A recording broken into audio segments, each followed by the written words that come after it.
Hello everyone, Drew Wilson here for another installment of Drew's Corner. I wanted to update you on things regarding Bill C-18. Now, earlier this month, Facebook pulled the trigger and announced that they will be rolling out their news link blocking moving forward.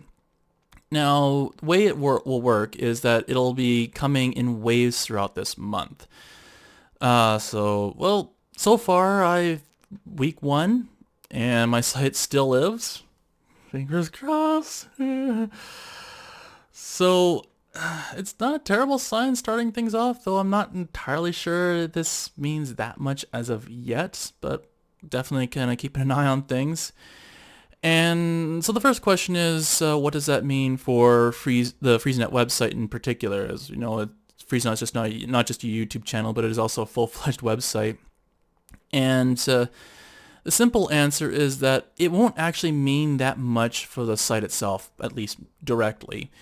Freezenet doesn't get that much traffic from Facebook. It gets a little bit, like the odd page view here and there, but nothing too serious. I haven't really done any like marketing or anything like that on the site, or on Meta at least, so it doesn't really mean that much. So if I lose Facebook, not the end of the world. And well, that does sound like good news on the surface. Hey, you're not going to run into any problems. There are a number of caveats to that. And one big caveat is that if Freezenet gets blocked on Facebook, it kneecaps my ability to grow the website. Getting cut off from one of the largest websites on the entire planet is, as a general rule, really, really bad. And another thing is that I'm actually watching these developments very closely for another very good reason. That reason, of course, is that I'm very interested to see if my website does end up getting blocked or not anyway. I'm basically using this as a sort of litmus test for what Google may do at a later time. In short, whether or not I get blocked could be indicative of what Google may end up doing to my site at a later time. There are no certainties here, because just because Facebook ends up not blocking my website doesn't necessarily mean Google might just not as well, or the opposite may be true. If Facebook does block my website, doesn't necessarily mean that Google will or won't. It's just, all it is that it's a kind of a sign of things to come. So it's nothing perfect necessarily. Now, one of the pieces of advice I'm regularly giving on my website is to try and come up with an alternative plan in the event that the platforms block you. And you might be wondering, am I taking my own advice? And the answer is actually yes. I've been kind of thinking, like, in the last few weeks, what happens under the worst case scenario? If both Google and Facebook block me, essentially sentencing my website to death, what do I do then? Personally, I've been starting to think that an option might be to go all in on YouTube for the time being. And don't get me wrong, such a change would be a huge setback, because I'm basically going from a website that has 1 million page views, pretty close to 1 million, it's a rounding error essentially, to a YouTube channel of 2,800 views. So it's basically me starting over from scratch in the grand scheme of things. And while being forced to do this isn't actually something new, because I've had my career die on me like 3 times now, this one's gonna sting a lot. And for one, I'm more at the mercy of the rules of another website, which generally speaking is something I've been trying to avoid when I started my own website. That's a big reason why a lot of people start their own websites, because they basically more or less operate under their own rules, and the only rules they have to follow are basically the law in general and whatever the domain name and whatever the web hosting does. And it's a huge attractive thing for a lot of entrepreneurs, is that they're basically more or less their own boss at that point.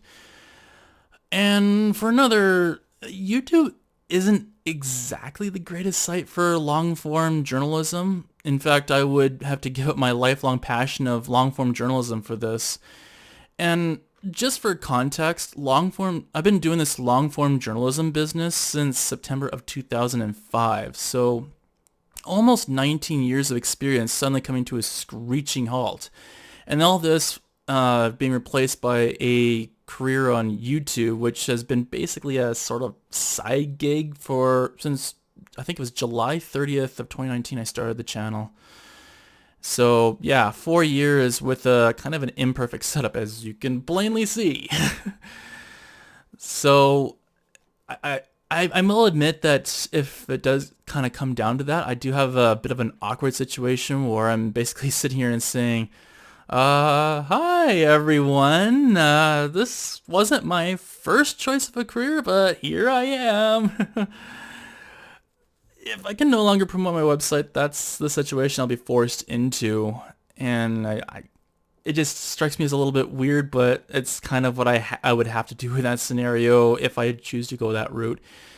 So one thing that might pop in your minds at this point is is a question of, well, will my news coverage get blocked on YouTube? And honestly, the answer is no. Um, the thing is, Bill C-18, well, at least for the time being, only really impacts Facebook and Google. So those are the two websites it actually touches on. Instagram is getting affected by this. Technically, it's not really scoped into the bill, although maybe it is. I don't know. It was always a bit of a fuzzy thing for me, but that also happens to be impacted. Um, so yeah, it doesn't actually touch YouTube. So really the only real threat at this point would be Bill C-11, which will probably only take effect sometime around 2025, if that later. And the reason why 2025 is because the CRTC is currently going through like all these consultation processes, and that's going to take a while. And that's not even taking into account the obvious legal challenges that's going to come up. And yeah, and the legal community knows all too well court cases take time. So yeah, it's gonna be a while before things hit the fan on that one. And yeah, even then, it's like uh, it's sort of a weird situation because it only affects Canadian YouTube. So if I basically doesn't like say I'm not Canadian content, which I won't be under the law. There's no chance I have a hope in being designated Canadian content. I'll still have access to an international audience, which is probably more than what I can save with Bill C-18 through my website. Go figure. But honestly, my real concern with this idea of just going all in on YouTube is just trying to figure out workflow. And do I know everything? And there's a lot of questions really in my mind on this. Like, do I know everything on my website afterwards? Will I turn the vlog into a daily or near daily thing? What happens to my long-running review of series on Freezenet, which is, I have like 880 plus video game reviews on that alone, and over 1,000 music reviews, and what becomes of that? And other questions are like, what is a good way of expanding my reach when I'm going in all in on this video content? What's the best route for me to take for other platforms once I've established myself, like here on YouTube? There's so much to consider in all this, in the event that I'm basically forced to make such a move. And luckily for me, I do kind of have an idea of the different workflows because I've been doing this long form journalism for so long, and I know it is drastically different from like producing a video. So because in producing a video, it's like, well, I have to block off some time to record, and who knows, maybe I'll have an ability to edit stuff afterwards sometime in the future. And it's just a really long process in that regard. Whereas long form journalism, I'm just, writing my stuff, doing my research, trying to figure all my sources, linking to different things, and referencing my material and showing that my content is credible. And if I say something kind of off, I can just go back and just quickly edit it. It's just text. Whereas video, it's a bit of a more difficult process. So yeah, it's a very, very different workflow that I'm not really necessarily used to per se. So, but it would be a considerable jump to say the least. But yeah, I wouldn't mind hearing from you and what your thoughts are on this. Does this sound like a reasonable backup plan should things go south, or do you have any other ideas of what would actually allow me to continue my main passion of writing news? Feel free to comment on this. I wouldn't mind hearing from you. Kind of hoping there's another way of swinging this, although this strikes me as the best bet at this stage. So yeah, I guess that's kind of all for my thoughts on this. I wouldn't mind hearing from you, like I said. So if you want to support this YouTube channel, there are plenty of ways you can do that. You could drop us a like, let us know, hey, you're doing a great job, keep up the good work. And if you want to further support this channel, you can also subscribe to the YouTube channel, turn on notifications, get real-time updates, and that is honestly the fastest way you can find out when we've uploaded something new. And if you don't want to do the whole notification thing, that's okay, but a subscription will certainly help out this channel a lot. And if you want to further support the channel, you can also check out our website, however long that will last, judging by the way things are going.